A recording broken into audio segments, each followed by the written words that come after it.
ఘోరం ఏంటంటే కాంగ్రెస్ పార్టీ ముట్టుకుంటే పైసలు అడుగుతుంది. కాంగ్రెస్ పార్టీ అంటేనే కరప్షన్. ఇందాక ఒక అన్న చెప్పిండు, ఆఫీసర్లు ఎంత దిగజారిపోయిందంటే ఈ కాంగ్రెస్ పాలనలో గూగుల్ పే చేసేంత చిన్న డబ్బులతో కూడా సింగరేణి నడిపిస్తున్నారంటే ఇది నిజంగా సిగ్గుచేటు, అవమానం. నేను గౌరవ ముఖ్యమంత్రి గారిని, ఉప ముఖ్యమంత్రి గారిని డిమాండ్ చేస్తూ ఉన్నాను, మీరు సింగరేణిలో జరిగేటటువంటి ప్రతి కాంట్రాక్ట్ని కూడా రివ్యూ చేయండి. నేను కౌన్సిల్లో ఎమ్మెల్సీగా ఉన్నప్పుడు, ఇప్పుడంటే రిజైన్ చేసినాం, ఎమ్మెల్సీగా ఉన్నప్పుడు కౌన్సిల్లో కూడా నేను అడిగిన, జైపూర్ పవర్ ప్లాంట్లో కేసీఆర్ గారు దిగిపోయినప్పటికీ ఇప్పటికీ ఎట్లా 3-4 వేల కోట్లు పెరుగుతుంది అని అడిగినాం. దాని గురించి ఇంతవరకు మాట్లాడతలేరు.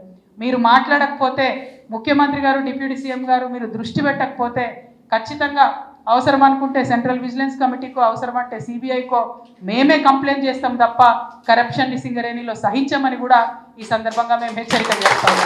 ఎందుకంటే ప్రతి కాంట్రాక్ట్లో మినిమం 20-25% ఎస్కలేషన్తో నడుస్తున్నటువంటి పరిస్థితి.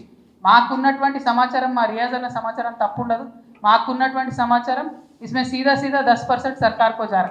మరి అది లేదు అని నిరూపించుకోవాలంటే మాత్రం ముఖ్యమంత్రి గారు, డిప్యూటీ సీఎం గారు కూడా మరి సింగరేణిలో జరుగుతున్నటువంటి ప్రతి కాంట్రాక్ట్ని కూడా రివ్యూ చేయాలని చెప్పి నేను డిమాండ్ చేస్తూ ఉన్నాను.